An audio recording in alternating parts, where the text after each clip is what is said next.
I'm Adam Grant. I'm here with Arianna Huffington, author of the #1 New York Times bestselling book, Thrive. Arianna, welcome. Thank you, Adam. Great to be with you. Talk to me about how you came to this idea. You've obviously been running the Huffington Post for quite a while. What made you think about redefining success?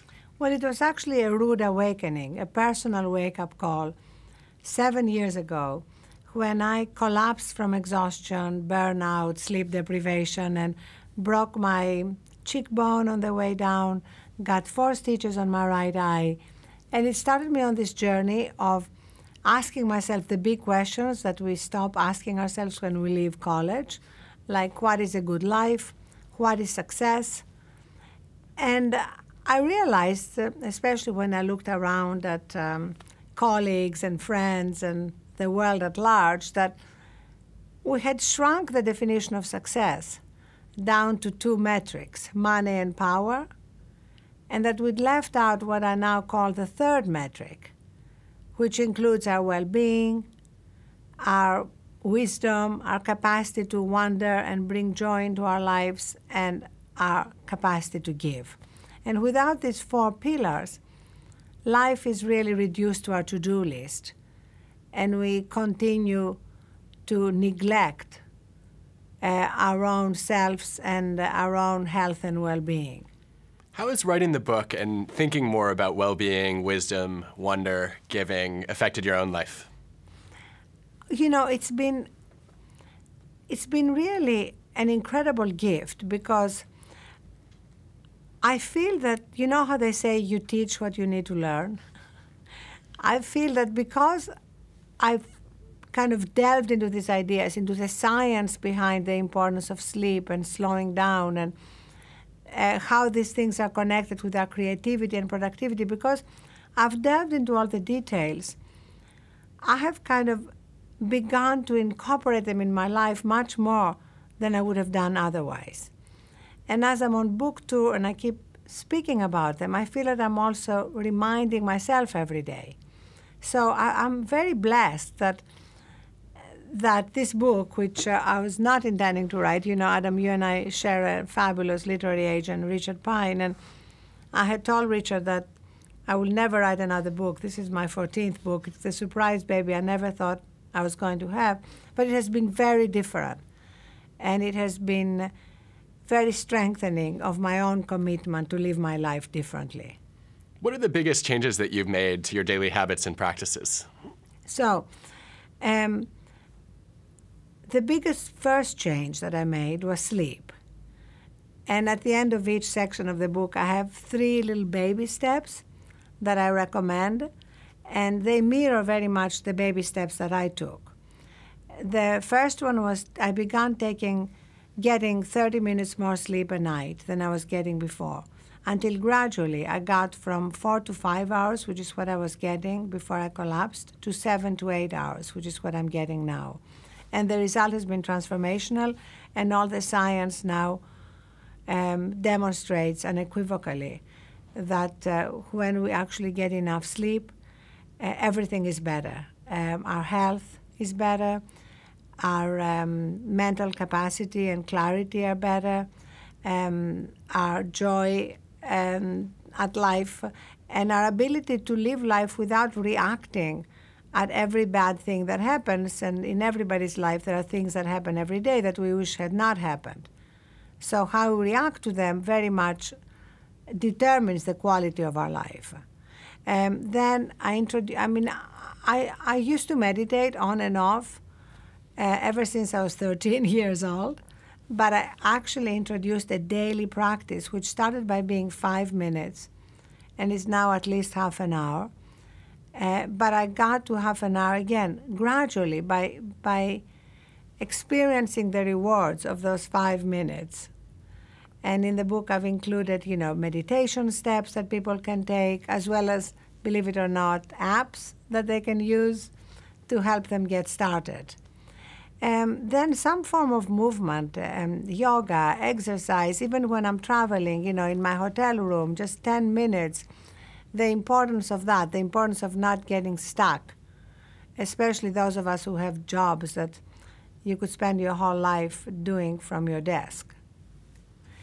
And then giving in small daily ways has been really important. Leaving aside, what we give to charity or volunteering time, just one of the first steps I recommend and I practice myself is to make personal connections with people that otherwise we might take for granted. The checkout clerk, the barista in the coffee shop, the cleaning crew, and the difference it makes when we actually connect with people on an individual level and how present it makes us be. So these are obviously individual changes, but you've also been rethinking a little bit of how you run the Huffington Post in light of this perspective. I know you've introduced 2 nap pods. Are there other changes that you've been especially passionate about?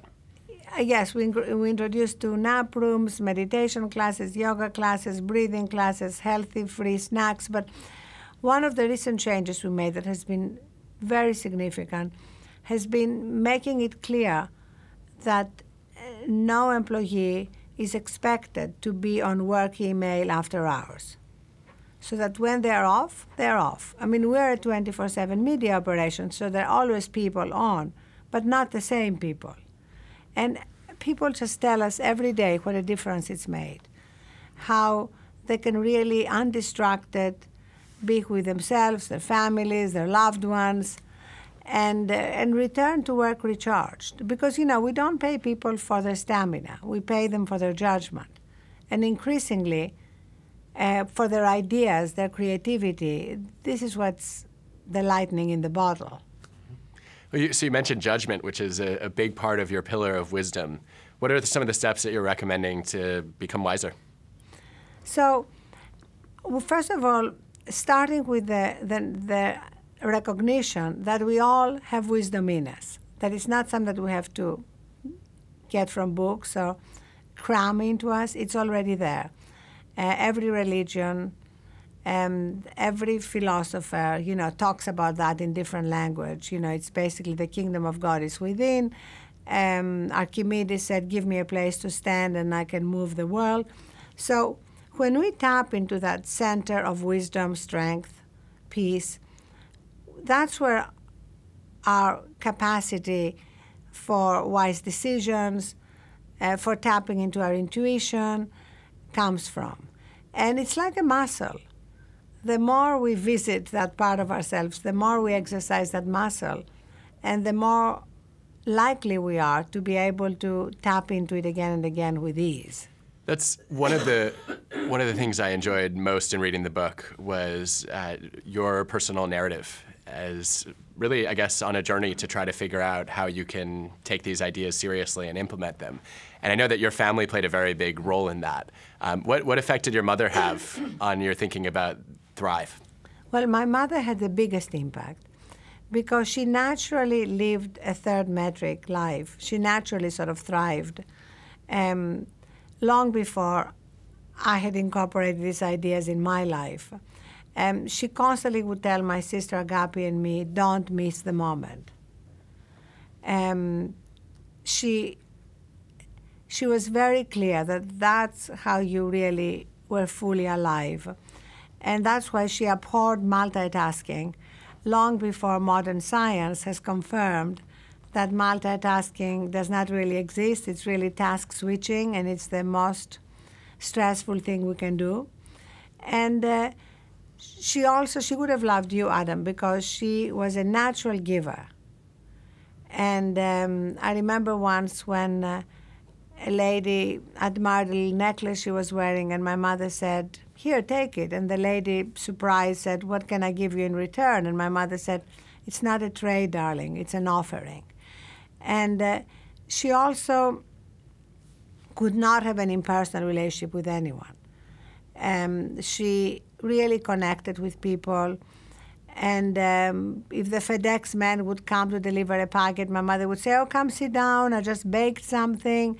And so she lived in that sense of being fully connected with people in a deeper way than we are, which most of the time is pretty shallow, and often our connection to human beings takes second place to our connection to our smartphones. And this is something that you've not just been hearing is influential on the family side, but also professionally. CEOs are making lifestyle changes. What are some of the biggest surprises that you've come across? Well, yes, 2013 was an amazing year because we had CEOs, one after another, coming out, not as being gay, but as being meditators.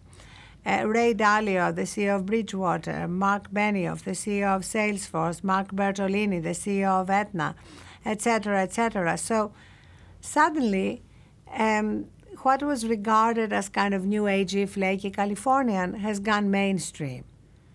And people see the value of quiet time, reflection, connecting with ourselves, the value that they derive when it comes to their professional success and their accomplishments. So these things are not separated. We used to think that there was a trade-off, that you had to sacrifice your professional success in order to achieve inner peace. And now we see, no, not at all. And the science is so conclusive. I mean, I love this time we're living in because it's the first time that modern science has so validated ancient wisdom in every respect, including giving. Modern science has really validated everything that philosophers and spiritual teachers have said about how giving is a shortcut to happiness. Well, now we have the data to prove it. Well, that raises a question that I wondered about when I read the book, which is we have these money and power metrics, which are the old way of thinking about success. You bring in well-being, wisdom, wonder, and giving. Where does accomplishment fit as just an intrinsic sense of progress or achievement in your view of success? Well, I think actually that the first two metrics, when defined in a profound way, are about accomplishment. And it can be accomplishment that also brings a lot of money in or influence, or it can be accomplishment that gives a lot of inner satisfaction.